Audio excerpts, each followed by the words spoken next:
aproveitei para gravar. Professor, não sei que é só para mim. Pode falar, desculpa. Não sei se é só para mim, mas o áudio está bem baixinho na aula de hoje. Pois é, ela acabou de comentar isso. Mas para alguém tá baixo aí, ó. Pode ser o meu, deixa eu tirar e...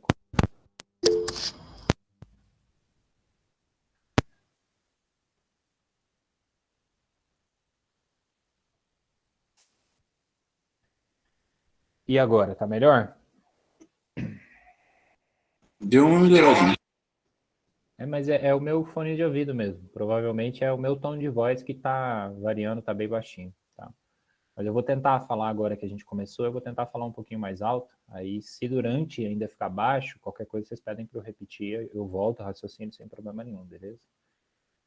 Então vamos começar, né? Boa noite para quem está aqui, bom dia, boa tarde para quem vai assistir depois, sejam todos bem-vindos, obrigado pela participação. Alguém quer participar, não lembrou de usar o e-mail institucional, né? Tô brincando, tá? Tô brincando, não tem problema nenhum. Tem que explicar, porque às vezes o meu humor não é compreendido. Então vamos iniciando aqui o nosso raciocínio. Fiquei de comentar com vocês na aula passada, a gente viu a parte de análise dos índices, né? Os slides estão disponíveis, eu acabei de publicar também os slides da aula de hoje, que é por onde a gente vai começar, que é a parte de análise do balanço financeiro, tá? Então, basicamente, a gente viu alguns índices ou quocientes, né, como também é chamado, para poder compreender um pouquinho melhor em relação como fazer, né, o que avaliar dentro de um balanço orçamentário. Hoje a gente vai seguir o mesmo raciocínio, só que pelo balanço financeiro, e por fim a gente vai ter o balanço patrimonial. Eu já tinha explicado essa linha de raciocínio para vocês, né?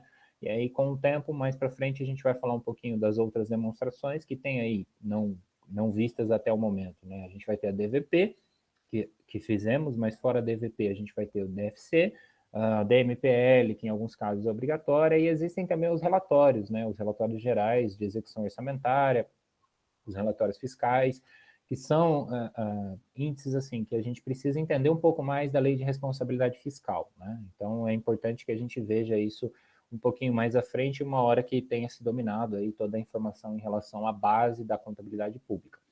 E aí os exercícios de fixação, como eu comentei também na aula anterior, essas aulas elas ficaram reservadas para a gente poder ter um tempo de prática, caso fosse necessário. Então até agora está tudo dentro do cronograma, então eu já vou passar a partir dessa aula mais um exercício para vocês, né? Já saímos daquele frevo da prova, e agora dá para vocês voltarem, praticarem de novo mais um exercício, e aí a gente vai complementando o aprendizado.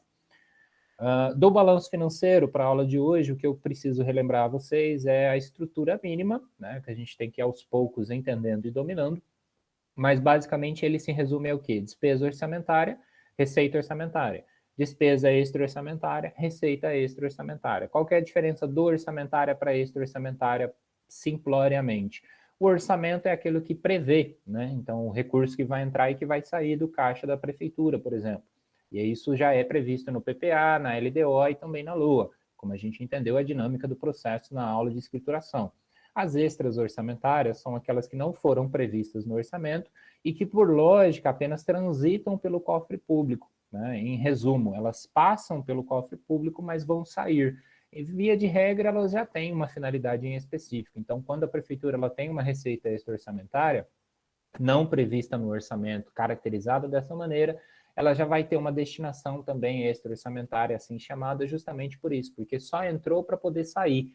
Precisava passar pelo cofre público, que foi, por exemplo, um convênio firmado, um contrato que foi executado ao longo do processo, ao longo do ano, e que aquele recurso precisava passar ali porque talvez, uma obra pública, e aí ele já vai ser executado logo em seguida. Existem outros exemplos mais práticos, que é o caso dos empréstimos ou de outras circunstâncias, empréstimo consignado, mais especificamente, né, quando um servidor público faz, aí a prefeitura retém, mas ela não retém para gastar aquilo e pagar o salário de outra pessoa, ela retém para pagar o banco, que é o dono por direito daquele recurso. Outras situações, né, a gente chama de depósito de calção e etc. Tá? Mas, assim, por não serem tão comuns, né, a gente não está trabalhando com elas. E o artigo 103 vai determinar lá na lei o que é o balanço financeiro, especificando o caso dos restos a pagar, entendendo que eles vão ser computados nessa receita extra-orçamentária, né, na forma, então, para compensar a sua inclusão na despesa por si só. Então, aí, via de regra, a gente viu que utiliza-se as classes 1, 2, 3, 4, 5 e 6, ficando de fora apenas a 7 e a 8, que seriam os controles devedores e credores, e a gente classifica a receita e a despesa na perspectiva de vinculada ou de ordinária, né? Como vocês viram naquela estrutura. E para isso, eu preciso ainda lembrar das transferências, a gente não trabalhou com nenhuma até o momento, mas transferências são esses repasses de recursos, né? Então, quando você vê lá uma notícia de que o deputado ele conseguiu acesso a uma verba e ele vai trazer essa verba para o município da cidade que você mora. Então, essa verba ela vai ser transferida do governo federal para o governo municipal. Isto é uma transferência. Na visão do governo federal, isso é uma despesa, é uma transferência concedida. Na visão do governo municipal, isso é uma transferência recebida, logo, é uma receita. Então, a premissa aqui é mais ou menos essa. E os recebimentos e pagamentos extra-orçamentários, como eu já comentei para vocês, são receitas e despesas extra-orçamentárias. Então, lembre-se disso. Estava previsto no orçamento? Não estava. Então, vai ser extra-orçamentária pela lógica, pela regra, com o caso ainda dos restos a pagar, que são aqueles saldos que ficam, né? Porque a previsão era gastar tudo, mas por conta de burocracia, por conta de circunstâncias, da dinâmica da execução do orçamento, acabaram não acontecendo. Então, eles são categorizados nesse sentido como extra-orçamentário. Eu deixei aí o link, tá, do balanço financeiro do ano de 2020, que é o que está fechado já da prefeitura, para vocês verem um modelo real, caso tenham aí a curiosidade, como a gente fez na outra aula também. Então, vamos entender o conceito de análise, né, dessa estrutura toda e o que a gente pode extrair de informação de imediato, já para uma leitura bem rápida. A gente vai ter a execução orçamentária, que é o primeiro índice, digamos assim. Esses são chamados de índices financeiros pela doutrina, principalmente pelo Kohama, que foi um dos pioneiros na escrita, né? A doutrina são os livros, então ele foi um dos primeiros ali que trouxe para a literatura realmente toda a metodologia da contabilidade pública, né? De certa maneira, até mesmo antes das normas brasileiras de contabilidade estarem estruturadas, pelo menos da forma como a gente conhece hoje. Só cuidem que, se vocês forem estudar pelo livro, né, vocês vão se deparar com um aspecto bem teórico, bem bacana, assim, dá um fundamento teórico muito bom, mas, às vezes, se não for no livro atualizado, ele vai passar por aquela dificuldade, né, que a gente viu, que é a adaptação da CASP ao longo de 2014 e anos futuros. Então, dentro desse período, ali para 2014 para trás, a gente tem um tipo de contabilidade pública, ainda que a lei seja a mesma e tal. E depois disso, com as normas, com a adequação que foi feita, a gente vai ter uma outra forma de trabalhar também. Então, sempre tentem pegar aí um livro que seja pelo menos de 2015 para frente, tá? Caso seja a situação de vocês aí para estudar para concurso, para seguir carreira nesse caminho e tal. Então, aqui, voltando ao raciocínio, a execução orçamentária, a gente vai ter o resultado orçamentário e financeiro, equiparando aí as despesas e receitas pelo chamado regime de caixa. Por quê? Porque no balanço patrimonial, o que a gente utilizou? O regime de competência. No balanço orçamentário, o que a gente utilizou? Competência e caixa ao mesmo tempo, né? Caixa para receitas e despesas na forma de competência, ou seja, separando lá o empenho, a liquidação e o pagamento. Então, a hora de avaliar, a gente vai ver isso, né? Observamos na aula anterior, mas a gente vai ver também no patrimonial. Cada um deles tem essa perspectiva, e aí eu preciso me lembrar. No financeiro, eu vou trabalhar então com essa ideia desse regime de caixa, porque é o que de fato ele ilustra, né? Ele se baseia justamente nessa movimentação. Seria quase como fazer ali uma ilustração desse fluxo de caixa. Não uma DFC em específico, mas uma parte desse processo para se dedicar, o que diferencia o balanço financeiro de uma DFC do setor público, né? É justamente o conceito de extra-orçamentário. Então, a DFC tem o seu propósito, né? Apesar do nome ser muito parecido, demonstração dos fluxos de caixa. O balanço financeiro ele tem esse propósito de demonstrar a parte financeira, partindo da premissa de que este financeiro só acontece por uma organização orçamentária. Então, a gente pode usar o primeiro índice para avaliar essa execução e definir, né? Assim como nós fizemos lá uma análise de receita a realizar contra receita realizada contra despesa empenhada, aqui a gente vai partir da mesma ideia. Sempre utilizando, por serem índices quocientes, que a gente chama, né? Eles vão se basear nessa mecânica de igual a 1, maior que 1, menor que 1, para entender se é positivo, neutro ou negativo. Então, aqui no caso, por exemplo, receita orçamentária contra despesa orçamentária. Eu vou dividir um pelo outro, e aí eu só preciso fazer esse raciocínio. Ora, se eu estou dividindo a minha receita orçamentária pela minha despesa orçamentária, se ele for maior que 1, quer dizer que foi positivo. Né? Se ele for igual a 1, quer dizer que as receitas foram iguais às despesas. Se ele for menor, quer dizer que as receitas foram menores que as despesas. Então, toda essa explicação parte dessa premissa. E aí, basta você fazer um raciocínio básico de quanto você ganha e quanto você gasta.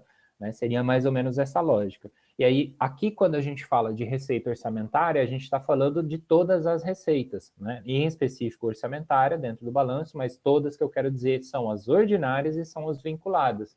Por isso que eu fiz questão de trazer essa estrutura mínima de novo para a gente relembrar. Então, lembrem-se disso. A fórmula é receita orçamentária, então eu somo receita ordinária com a vinculada e depois eu somo a despesa ordinária com a vinculada e divido um pelo outro. Tá? Deixo de lado, nesse primeiro momento, apenas as extra-orçamentárias que aparecem lá no balanço também. O segundo índice vai focar, então, só na parte corrente, que seria a receita e a despesa corrente, para entender, né, esse resultado, ou a execução orçamentária corrente também. É basicamente a mesma lógica, e aí, se der igual a 1, eu tenho um equilíbrio. Se der menor que 1, eu vou ter uma situação deficitária, né? Neste caso aqui, desfavorável, porque eu tenho uma receita menor do que a minha despesa. E o contrário também é válido nesse sentido. Se for maior que 1, quer dizer que eu estou recebendo mais, eu tive mais receitas correntes do que despesas correntes. Então, entrou mais dinheiro do que eu gastei financeiramente falando. Tá? Depois, as receitas de capital, como a gente percebe aqui, e é mais ou menos a mesma métrica, né? Só que focado nessa parte de capital, por conta dessa separação que a lei 4.320 pré-determina, né? A gente separa por categoria econômica, então aqui seria essa segregação. De capital, lembrando mais uma vez que é mais ou menos aquilo que eu já expliquei para vocês, são aquelas receitas e despesas vinculadas não, associadas ao conceito, ao construto de formação de bens de capital. Né? Então, seriam ali os investimentos, a alienação de uma estrutura física, entre outras características que a gente viu como exemplos lá, né? Operações de crédito e tudo mais, ok? Então, via de regra, a análise da execução orçamentária ela pode ser feita de uma maneira genérica, aí eu somo tudo, pode ser feita vinculada, né? Ou vinculada ordinária, e depois corrente ou de capital separadamente, para poder fazer uma leitura mais específica de cada um desses campos dentro do próprio balanço. E aí, por fim, eu vou ter a execução financeira, né, e depois os saldos do exercício. A execução financeira nada mais é do que a soma de tudo. Então, eu vou observar a receita orçamentária e extra-orçamentária, tudo aquilo que transitou pelo cofre público, tudo aquilo que entrou e tudo aquilo que saiu, fazendo, mais uma vez, o mesmo raciocínio. Sempre parto da receita para a despesa, no sentido de divisão, porque daí eu faço uma leitura só. Né? Então, se eu sei que eu estou sempre partindo da receita, se o resultado for acima de 1, ele é positivo. Se ele for abaixo de 1, ele é negativo. Ou favorável, desfavorável, positivo, negativo e neutro, né? Como eu comentei antes também para vocês. Então, é mais ou menos essa métrica. Mas não é muito diferente do que a gente viu na aula anterior, não. Porque a diferença talvez se dê na forma de análise e interpretação propriamente dito, né? E aqui eu estou falando só do aspecto financeiro. Então, quem é que foi para o nosso balanço financeiro? É diferente de quem foi para o nosso balanço orçamentário. Cada um deles tem o seu propósito e automaticamente cada um deles gera um tipo de informação. E a última delas que eu comentei agora seriam os saldos, né? Onde eu avalio o saldo que vai para o exercício seguinte, que é quanto sobrou no meu caixa, e o saldo do exercício anterior. E aí seria mais ou menos pegar lá dentro do meu balanço patrimonial e observar quanto de caixa eu tinha em 2020, quanto de caixa eu fiquei em 2021, ou no começo e no final do ano, dentro do caixa de uma empresa, por exemplo, para fazer esse comparativo, para saber se aumentou, se diminuiu, se eu consegui gerar caixa, se eu não consegui. E isso acaba sendo uma análise importante para a gente poder entender se aquela mecânica toda planejada do PPA, da LDO dos anos respectivos e das LOAs respectivas está adequada à realidade que aquela prefeitura, que aquele estado como um todo está vivenciando. Tá? Então, é por isso que a gente faz a análise, justamente para identificar e fazer essa avaliação.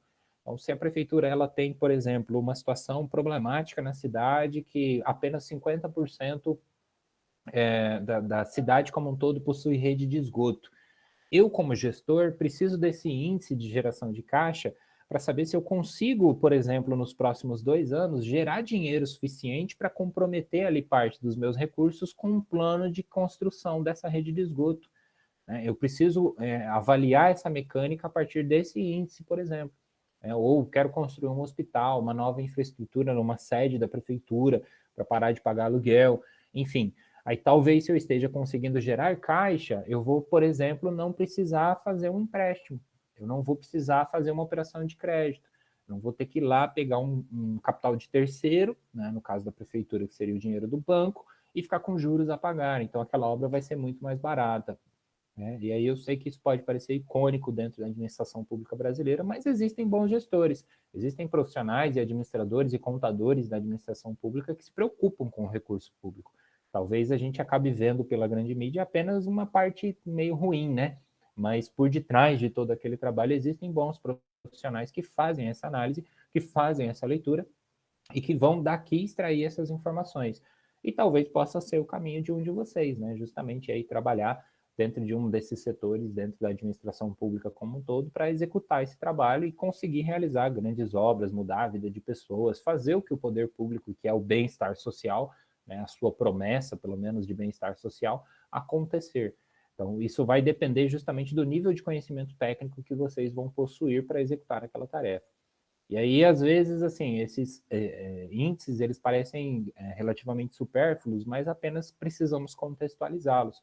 Se eu tenho uma noção do que é a receita orçamentária e como ela está acontecendo, eu consigo criar uma análise, um fluxo temporal para poder visualizar aquilo ao longo do meu mandato, ao longo da minha gestão, ao longo dos anos futuros, até para entender, eu como empresário, por exemplo, se vale a pena investir naquele município, se ele está numa fase de crescimento, se ele está estagnado, se ele está no sentido oposto, né? E como eu pretendo investir recursos ali, eu posso até avaliar o impacto. Então, o que eu vou fazer? Eu vou analisar justamente o balanço daquela prefeitura, seja ele o balanço orçamentário, financeiro, patrimonial e tudo mais. É dali que eu vou extrair essas informações. Como que eu vou fazer isso? Com esses índices que nós estamos vendo nessas aulas aqui, tá? Então, as fórmulas eu acho que não tem muito o que explicar, né? Não é tão complexo assim, a ponto da gente precisar se aprofundar mais do que isso, ou perder mais tempo, digamos assim, né? Gastar mais tempo com isso, perder não. Mas, via de regra, elas vão estar disponíveis e vocês vão, aos poucos, executando essa análise, tá? As fórmulas do balanço orçamentário também, imagino que vocês não tenham dúvidas. Só voltando aqui, esses slides são os da aula anterior. Despesa fixada dividido por receita prevista. A gente vai ter receita executada contra receita prevista, despesa executada, despesa fixada, receita executada, despesa executada e tal. Então, são fórmulas, assim, relativamente fáceis, porque no balanço que a gente está praticando, elas estão evidentes, né? Tanto no balanço orçamentário, que a gente tem aqui. Então, deixa eu diminuir só para a gente visualizar ele inteiro. Então, como a gente separa já toda a informação, fica fácil, né? Então, eu quero analisar a receita realizada contra a minha previsão. Divide um pelo outro.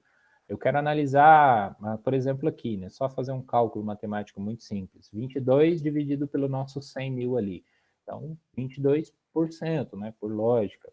Então, aqui eu sei que no primeiro mês eu já arrecadei, eu realizei da minha previsão inicial 22%. Então, restam os outros 78%. E, assim, por serem números exatos, né, dá para a gente fazer essa leitura rápida. Então, eu comparo ali a minha receita realizada com a minha despesa empenhada. 22 mil dividido... 22 mil dividido pelos 9.600. Então, 2,2. Então, aqui eu já consigo dizer mais ou menos se está positivo ou não, né? Eu consigo fazer essa avaliação. Aí vou lá para o meu balanço financeiro, aplico os mesmos índices aqui, as fórmulas do balanço financeiro, e vou fazendo essa avaliação. Então, dentro desse raciocínio, como a gente não trabalhou com todas as informações, algumas contas a gente não vai poder utilizar, mas, via de regra, por exemplo, eu vou pegar o caixa, o saldo do caixa que passa para o exercício seguinte, 22 mil, 22 mil, desculpa, 12.400. Neste caso, como, por exemplo, o nosso caixa estava zerado, vamos imaginar que tivesse R$1, né? Só para simplificar o raciocínio, porque se eu dividir por zero, eu vou para o infinito. Mas seria 12 mil a mais, né? Então, eu gerei caixa. Por que eu gerei caixa? Obviamente, porque a prefeitura começou sua atividade agora. Mas imagina que está no fluxo lá, está na execução orçamentária, uma prefeitura que existe, um município que existe há 40 anos. Você vai abrir o balanço e fazer esse raciocínio, pegar a fórmula e aplicar uma conta pela outra, né? Dividir, multiplicar aqui de acordo com a informação. Então, Eu gerei 12 mil reais de caixa ao longo desse ano, a partir dessa análise. Por óbvio, vocês conseguiriam fazer isso, né? Não é uma matemática tão complexa assim. A interpretação dessas contas que talvez seja algo novo para vocês. Por quê? Porque a gente só viu o conceito de receita orçamentária ordinária dentro dessa aplicação. Então, aqui eu teria que fazer uma subseparação, dizer que essa receita ordinária ela é dividida em receita corrente, aqui embaixo, em receita de capital.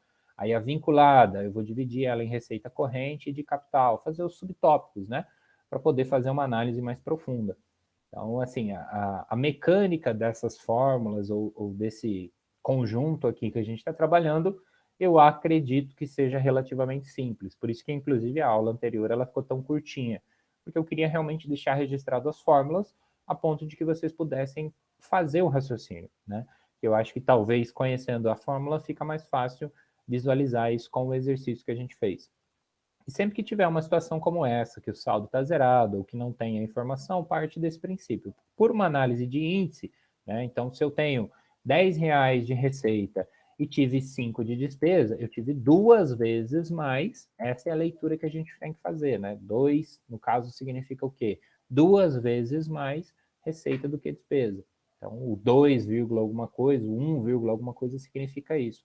Também é muito comum se utilizar na métrica, quando se fala de índices financeiros, que eu teria aqui, a cada R$ 1 de despesa, eu teria então R$ 2 de receita, que é o mesmo que dizer 2 vezes mais, né? Então, nesse sentido. A premissa, eu acho que ela é bem básica. Se vocês viram alguma coisa já de análise das demonstrações em algum lugar, vocês vão ver que é um processo parecido. E para o balanço patrimonial também vai ser relativamente fácil, porque daí a gente pode aplicar análise horizontal, vertical, análises por endividamento, tem algumas que são específicas do setor público, mas não vai ser nada muito diferente disso que a gente está vendo, tá? Então, assim, é só pegar a fórmula e aí executar. E imaginar, se caso vocês queiram executar um raciocínio da informação, não tem aqui ingresso, recebimento, né, extra-orçamentário.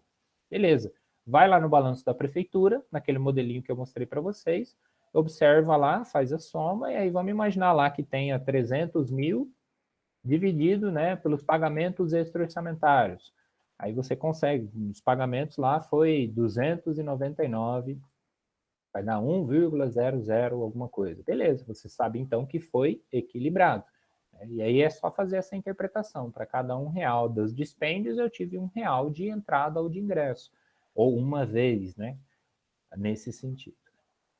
Acho que é isso. Se vocês tiverem aí alguma pontuação, que daí eu vou passar e revisar esse exercício aqui com vocês, o exercício 16, que foi o da prova, caso vocês tenham ficado com alguma dúvida em alguma etapa. Tranquilo? Tranquilo, professor. Show de bola.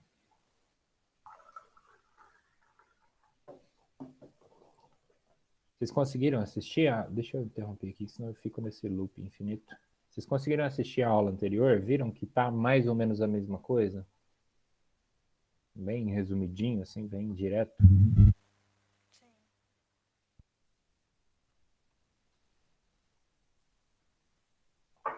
Só a Poliana assistiu? Vocês estão me ouvindo? Estão assistindo TV? Estão no Facebook?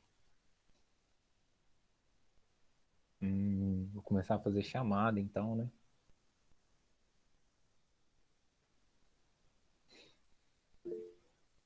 Assistiu, Rosanda, beleza. Não achou estranho uma aula de 6 minutos? Acho que foi 6 ou 7 minutos, né? Ficou 7 minutos, mas é bom que a gente Não, professor, tá tranquilo essa parte aí. Nos vídeos, né? Naquele vídeo lá que o senhor fez lá, eu fui fazendo os exercícios acompanhando ele, né? Aí, tipo, acompanhando ainda, tá até tranquilo. De cabeça não? De cabeça tem que fazer mais umas 352 vezes. Tá certo. Poliana, você tava falando? não, eu também fiz acompanhando outro exercício. De Tá. cabeça sozinho. Não dá ainda de fazer ainda não, professor, mas a gente vai entendendo. E Tá. a única coisa que tinha diferente assim lá, era o ISSQN, que não tinha colocado lá no outro exercício, né? Então aí a gente teve que adaptar ele lá, mas deu tudo certo. Tá certo. Vamos dar uma olhada aqui então para ver se todo mundo conseguiu fazer do jeitinho certo. Eu acho É que isso é isso que eu ia falar, se a gente ia ver o exercício. Deixa eu abrir o 16 aqui. vamos dar uma olhada agora. Tá, então tá aqui, ó, exercício da tarefa, né, da aula 16, que eu não estou numerando os exercícios, mas estou seguindo pelo número de aulas. Então a gente tem receita de IPTU e ISSQN, que é o mesmo ISSS, tá, das outras prefeituras aí, né, depende muito de como que a lei orgânica determinou que aquele imposto ia ser chamado. Tá? Então, às vezes, alguns estados que eu me refiro são administração pública, né? Algumas prefeituras, para ser mais específico, podem chamar de ISS, outras vão chamar de ISSQN, mas via de regra, eles são a mesma coisa, tá? Pode até ter uma variação, talvez, se uma prefeitura quiser fazer uma variação disso, dizer que um é uma coisa e o outro é outra e cobra os dois ao mesmo tempo. Mas via de regra é a mesma coisa, beleza?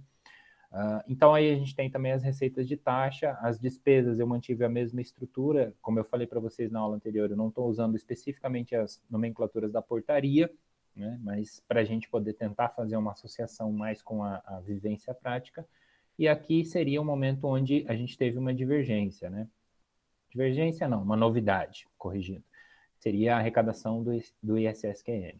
Então, o ISSQN, a gente tem que partir da premissa do quê?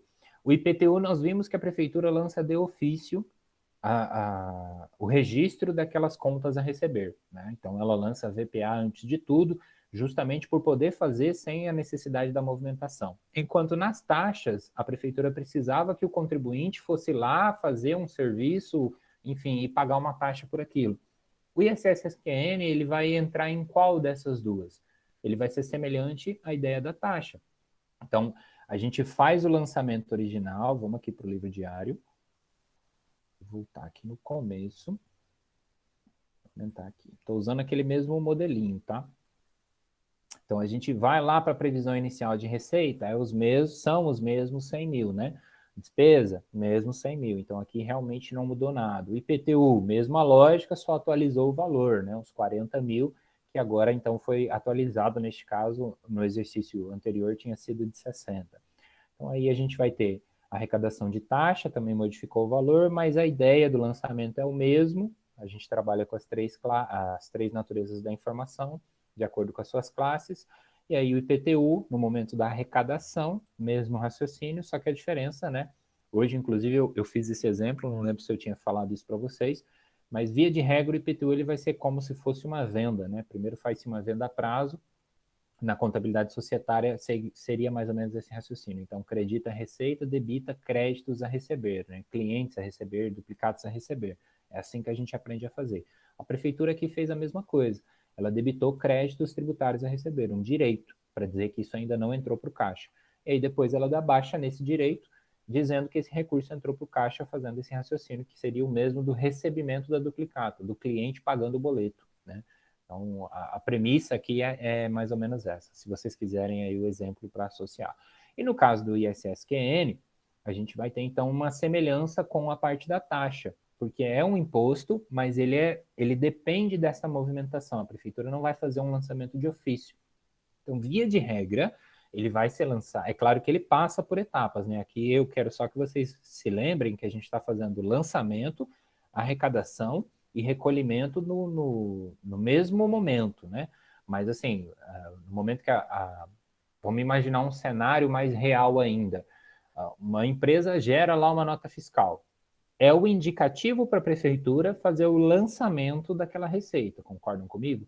Aí, via de regra, aquele imposto ele vai ter um vencimento, aquele boleto vai ser arrecadado, aquele DARF vai ser pago, quando a empresa, vamos supor que tenha 10 dias de prazo, aí ela pagou, aí aquele dinheiro vai para o banco, isso é o Banco do Brasil, por exemplo, isso é arrecadação. Aí o banco junta lá um montante e passa para a prefeitura, isso é recolhimento. Então, se fosse para fazer toda essa etapa, a gente teria que ter muito mais informação, né? Só que, em essência, o imposto ISSQN é muito mais semelhante com a taxa do que o IPTU, porque depende dessa movimentação. O fato gerador do ISSQN é um tipo de prestação de serviço entre partes privadas, cuja prefeitura tem por direito o acesso a uma tributação, né, ao imposto sobre aquilo, sobre uma prestação de serviço, como diz o nome, de qualquer natureza. Então, em ideia, se o serviço não acontecer, a prefeitura não pode cobrar esse imposto de ninguém. Essa seria a premissa, por isso que é muito mais semelhante com a taxa do que com o IPTU. Então, lançou, já lança recebendo, né? Ela já lança como se fosse direto para o cofre público. Então, o lançamento, para quem fez, seria mais ou menos esse aqui que a gente está vendo. A parte de orçamento, que nada mais é do que dar baixa na receita, né? Dizer que está acontecendo uma receita contra o receita a realizar, como a gente já viu. Creditar VPA, debitar o caixa, porque já há o recebimento naquele momento. O recolhimento, né, seria o termo mais adequado, e o controle é justamente atualizar a disponibilidade do recurso, para dizer que aquele recurso entrou, então ele pode ser gasto. É mais ou menos esse raciocínio. E aí, por fim, né, a gente teria então uma avaliação. O que muda dentro desse raciocínio é que lá na apuração do resultado do exercício, a gente precisa fazer o zeramento dessa conta também, né, para apurar o superávit ou déficit do resultado patrimonial. Então, aqui a gente teria mais ou menos da situação patrimonial, né? Então, antes a gente zerou o IPTU e a taxa, agora a gente zera os três, IPTU, taxa e ISS-QN também, contra as despesas, as VPDs, da mesma forma que a gente fez. Então, ficaria aqui o lançamento apenas com mais um débito para poder zerar mais uma continha.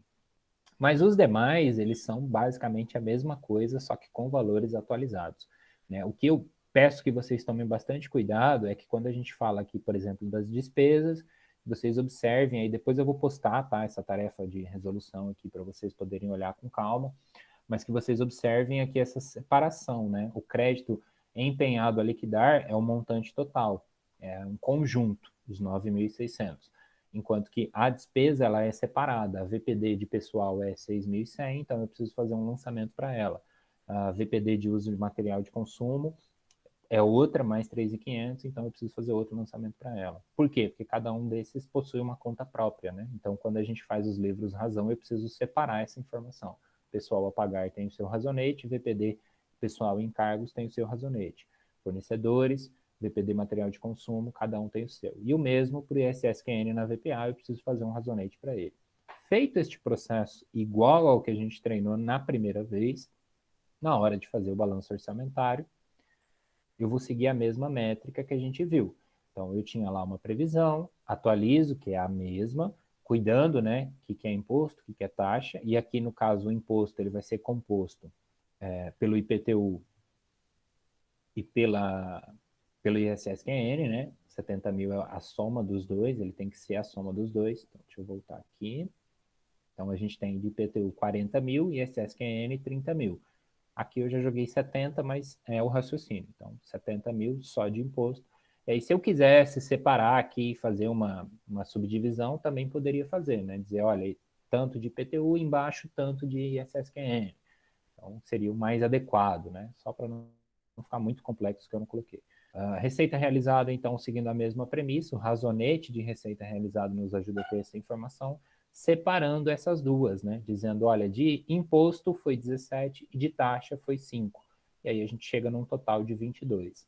Esses mesmos 22 vão ser utilizados como base na hora que a gente observa as despesas empenhadas, porque o balanço orçamentário tem que fechar. Então, se eu só empenhei 9.600, a diferença é o que a gente vai chamar aqui embaixo de superávit. Lembrando mais uma vez, superávit é lançado no quadro, digamos assim, no lado das despesas, e se eu tivesse aqui, no caso contrário, eu teria um déficit, ele seria lançado na parte das receitas, tá? Como a gente só está fazendo superavitário, toda vez é aqui embaixo. Então, assim, a mecânica do balanço orçamentário continua a mesma, inclusive porque a gente fixou a despesa, não há atualização, empenhou, liquidou, pagou. Então, aqui está. Vou só corrigir aqui que tem uns 61 mil. E 100, agora sim. Tudo bem. Aqui está puxando também. Aí, beleza. Então, aí nesse raciocínio, liquidou, empenhou, pagou, fez todo o processo, tudo num dia só. Então, lança toda a informação. Se tivesse empenhado e liquidado, mas não tivesse pago, eu tenho restos a pagar processados. Se tivesse empenhado, não liquidado, não pago, eu tenho restos a pagar não processados. E aí eu preciso fazer o lançamento disso dentro da informação que compete, né? Então, aí eu vou ter raciocínio, eu vou ter razonete, eu vou ter débito e crédito para fazer esse processo, tá? Teria, inclusive, que demonstrar esses razonetes aqui no balanço financeiro posteriormente também, né? Fazer toda essa mecânica, todo esse raciocínio.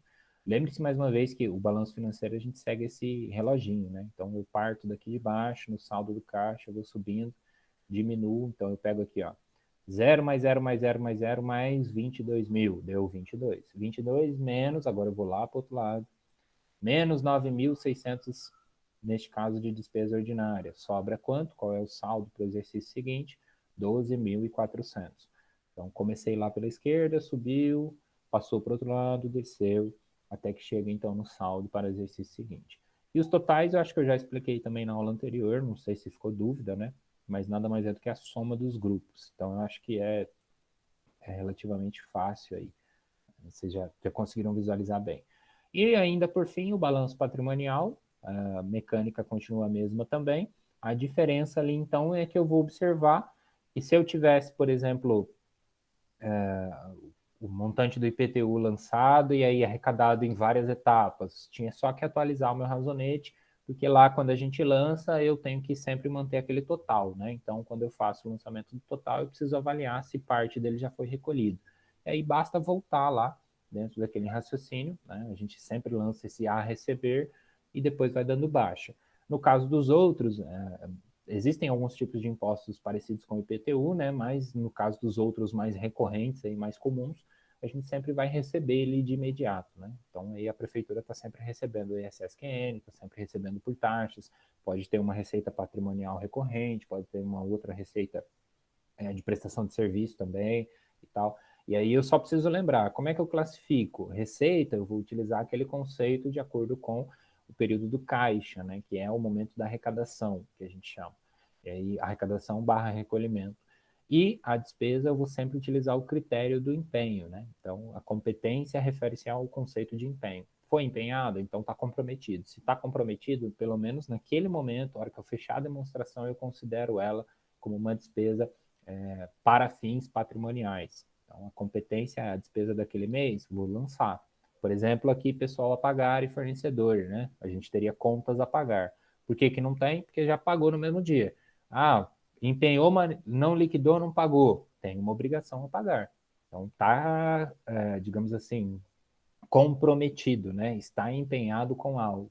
E aí, basicamente, o balanço patrimonial por si só, ele também é autoexplicativo, porque a gente já conhece ele da estrutura societária. A diferença, talvez, aqui, como eu comentei para vocês na aula anterior, acho que na outra aula ainda antes da prova, é que a gente tem que cuidar o critério do financeiro e do permanente, né? Então, basicamente, lembrar da questão da autorização ou não legislativa barra orçamentária, dependendo se é ativo ou passivo. Beleza? E a VPD também, né? Acho que é um resumo de receita e despesa. A gente não está fazendo o modelo completo, mas é basicamente demonstrar tudo que entra no sentido de receita, partindo do princípio de competência e não de caixa. Por isso que talvez fique tão confuso. Porque vejam, por que eu lanço aqui o IPTU no valor de 40 mil? Porque é toda a receita prevista para aquele período. Né? Por que eu não lanço o IPTU somente no que foi arrecadado?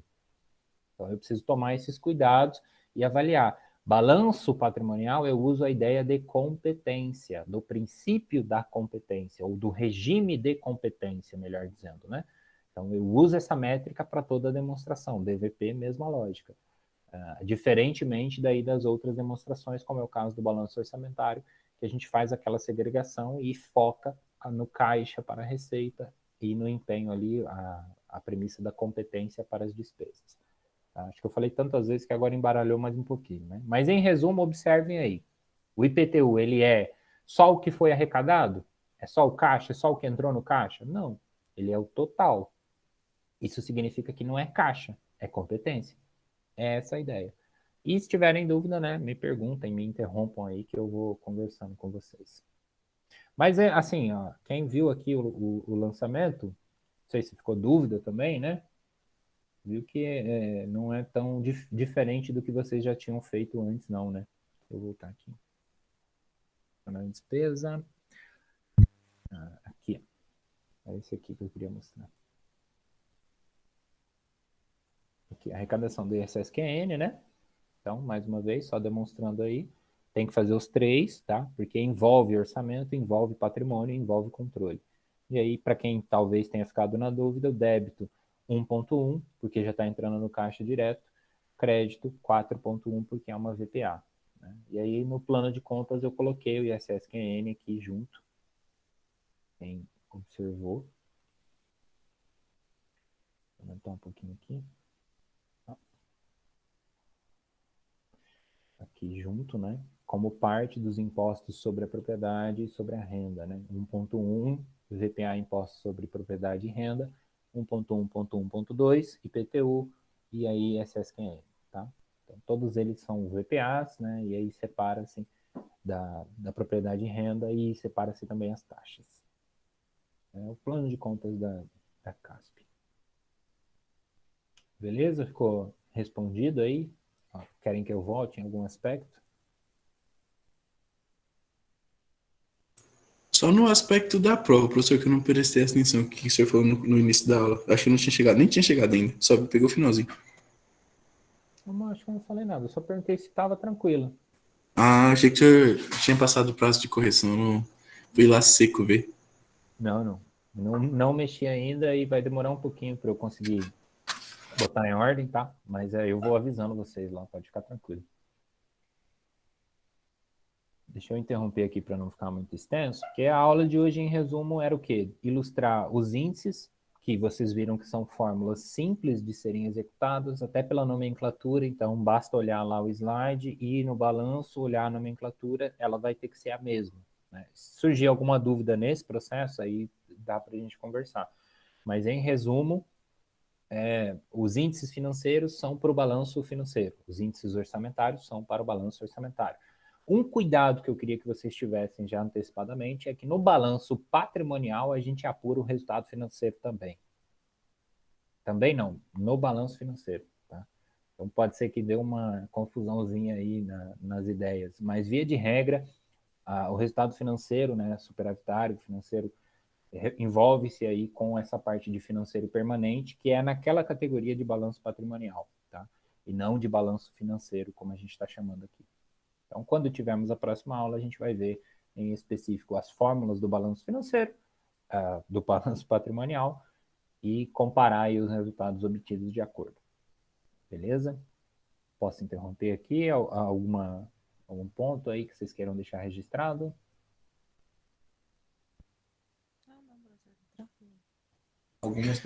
Já tem previsão da próxima atividade, professor? Tem. Deixa eu só pausar aqui a gravação, que daí não fica tão extenso. Aí.